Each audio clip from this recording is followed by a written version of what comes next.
This is an experience that I had when I was 7 years old, and is possibly the scariest and most real encounter I have had to this day. And I've had a fair few interactions. My house when I was 7 was a 3-story house, with the top floor only consisting of 1 bedroom, right above mine on the 2nd floor. I'm an only child, so I would have to entertain myself, which involved bringing certain toys to the upstairs room. The first time I ever stepped foot into this room, it felt strange. I would instantly get goosebumps and felt like I was being watched by something. As I was so young, I would just ignore it until I got too uncomfortable and would go back downstairs. I would go up when my friends were around and we wanted some privacy from the adults. The experience never changed. I would also sleep with a stuffed animal, and a few months in, I would wake up to the stuffed animal propped up in the corner of the room, always facing me, always sitting upright. As I was so young, I didn't have a concept or even knew what paranormal was. So I just thought my parents would be taking it off me and placing it there after waking me up for school. However, this started to happen much more frequently, to the point where I wouldn't sleep with that specific one, my favorite that kept getting moved. But no matter where I put it in my room, at some morning in the future, it would always be in the same place, propped up, staring at me. Eventually, I got rid of the toy, but that's when shit gets weird. One night, I wake up to a massive bang at 2 a.m., like something hitting the floor. But when I woke up, it's dead silent and pitch black, with my face facing the door. Even in the pitch black, I can make out a small creature come into my room. It was a bold outline of a creature with pointy ears and claws, but no shadow or distinct features, just the most intense darkness. It turns its head at me, and I blink. It disappears and reappears clutching my backpack, hanging on the other side of my room. It was about the same size as it. Same thing happens. Its head does a slow 180 and stares at me. I blink, and it reappears next to my bed, but this time it's on the other side. On this side of my bed was my computer, an old one at the time with a big back to the screen. It was attached to an extension cord that had a glowing red light. With another blink, the creature vanished, but the extension cord started to turn on and off rapidly. I had been slowly rolling around every time the creature moved. After this, I rolled back to face the other side of my bed, fearing whatever it was had gone under my bed and was about to come out the other side. But nothing. I laid there for what felt like hours, absolutely gripped with fear, until I fell asleep from exhaustion. In the morning, I passed off the event as being a nightmare and proceeded to do my usual routine of getting out of bed and going onto my computer to play games. I turn it on, and it's just static, like the same as when the TV is stuck between channels. My uncle fixes computers for a living and came to inspect, only to find that something in it, I'm no expert, had burned or been destroyed. The computer was unfixable and had to be thrown out. After that experience, I moved all of my toys and stuffed animals into the room next to me that was also empty. Soon enough, this room started to display the same tendencies as the room above me had. Fortunately, after this was done, stuff stopped happening to me. After that day, I never felt anything weird unless I went into the room next to me.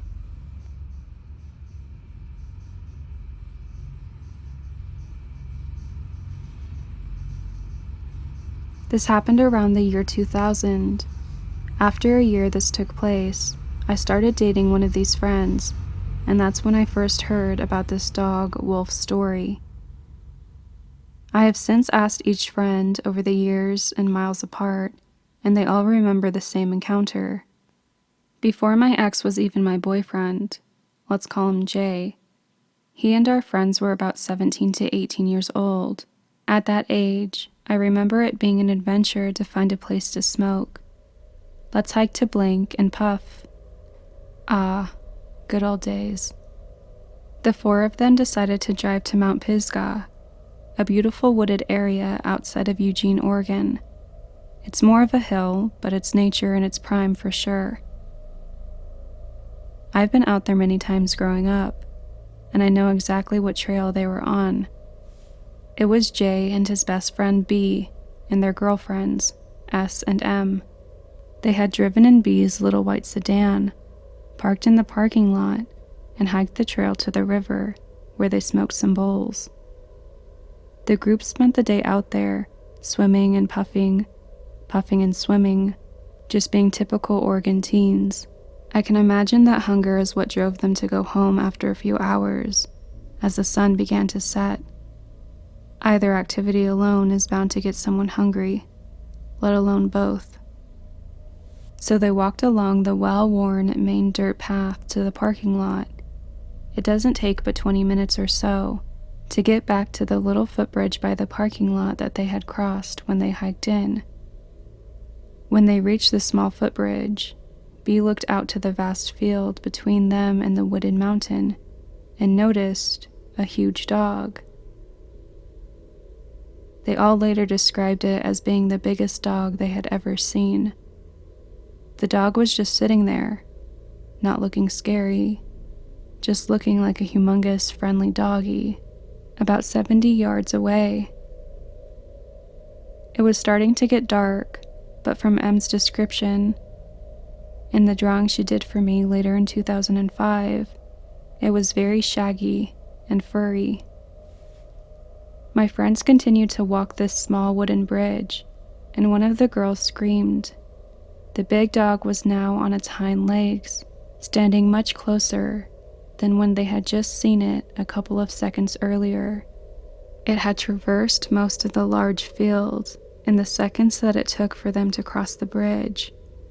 Whatever this thing was, it was fast, quiet, and stealthy.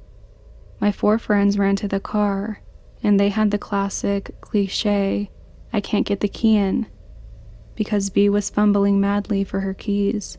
At this point, the dog was standing at the very edge of the parking lot, looking at them. As my ex Jay had said, every time they looked up, he was closer, but not moving. All of them recounted how surreal it was to see a dog standing on its hind legs. I don't know if it ran for a few ticks and then stood up again at intervals in the field, but that's the way they describe it. Many times I asked them, "Are you sure it wasn't a bear?" No, it definitely was a dog standing on its hind legs. A big dog that was stalking them. Also, this is in Lane County, Oregon, in the year 2000. There are few bears, if any, out there. It would be odd, but then again, I wasn't there. The kids got into the car and sped off, leaving the Pisgah dog to his own business. I've never had a reason to doubt any of their stories. In fact, S doesn't like to talk about the incident at all, because it's too creepy for her to recall.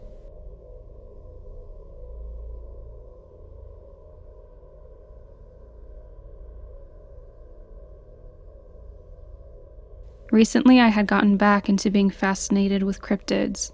I remembered that I had at one point seen a cryptid. At least, I believed it to be. It could have been either a drunk or disabled deer or something. I suppose I should tell the story now. It all started at about 8 p.m. or so. I lived in a pretty big house, and my bedroom was at the top of said house. I remember I was sleeping when I was woken up by the sounds of grass crunching. I got up and looked out the window and saw something crawl over the gate of our backyard. It was this strange thing that was covered in fur on the top half of its body. The bottom half looked like it was human. It crawled around in the grass. Its eyes were bulbous and green. It had antlers like that of a moose. I was mesmerized by the creature, and I tapped the glass of the window. Instantly, the creature turned to me, and our eyes locked. Then, almost as quickly as it entered, the creature ran back and crawled over the fence and went back into the woods. For some reason, I cared very little about the encounter, and I went to bed. The next day, I looked for it in the backyard, only to find the gate was shredded like a tree had fell on it or something. Keep in mind, the creature had crawled over the gate yesterday, meaning it had come back sometime after I went back to sleep. I really don't know what it was. It couldn't be a deer because it had moose antlers and was also humanoid. It couldn't be a wendigo because I was in Florida and it was scared, or at least alarmed, by my presence.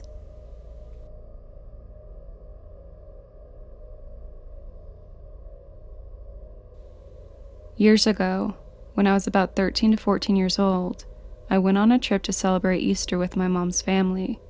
It was a tradition for us to have a picnic in the middle of a big field about 40 minutes from my grandma's house.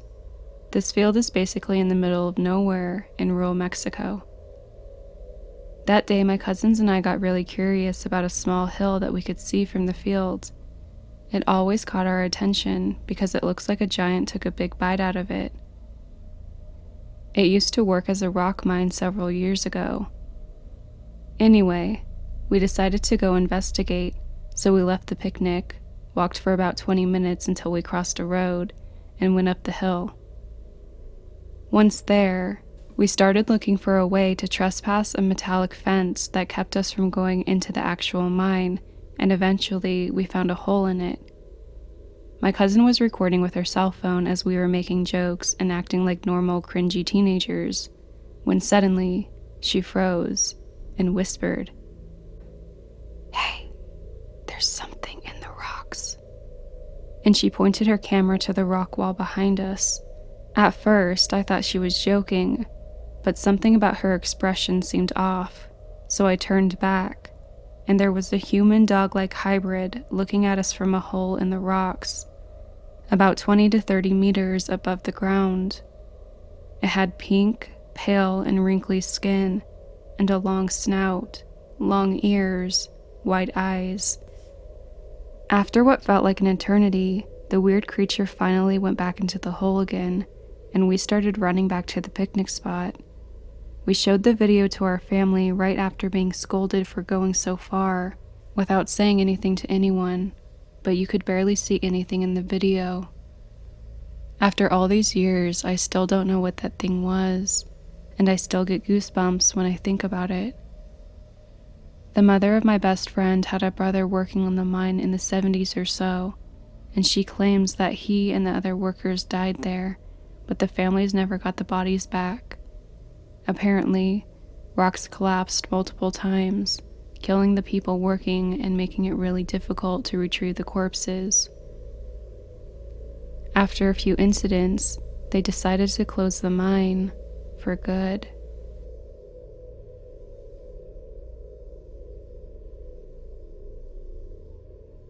So growing up in southeast Texas, about 40 miles west of Houston, I lived on a small farm. Sometimes at night there would be something screaming out in the fields from time to time. My neighbors heard it as well. One morning, while waiting for the school bus at the end of our driveway, I looked down and noticed a very large, bare footprint in the sand. The heel had been ran over by my dad going to work, but the rest of it was plain as day, about 12 inches long and at least 7 inches wide, was still exposed that you could see. I knew it was a Sasquatch print. I wanted to show someone, but here comes the bus, and I had no time to run back home to get my brother to take a look. That afternoon, when I got off the bus to see the track again, so many cars went in and out of the driveway that day that it was now completely gone. I was sure disappointed about that. I tried to tell my brothers and a few friends, but they really did not believe me. There was a neighbor in the 1970s who lived on the property directly north of ours. He went deer hunting and shot one, and then tied up the deer to field dress it, hanging it from a tree limb. His wife called him in for breakfast, and after he came out to field dress the deer, he looked and saw the deer he had tied up was not there, and he noticed it being dragged over a fence and into the woods. But he never saw what had it. Everyone said it was a big cat that got it, but looking back now, I know that big cats pick up their prey with their teeth and walk forward. This deer was being dragged. Cats don't drag anything backwards. And how could a cougar be able to take and pull down the deer from the rope that it was tied up with?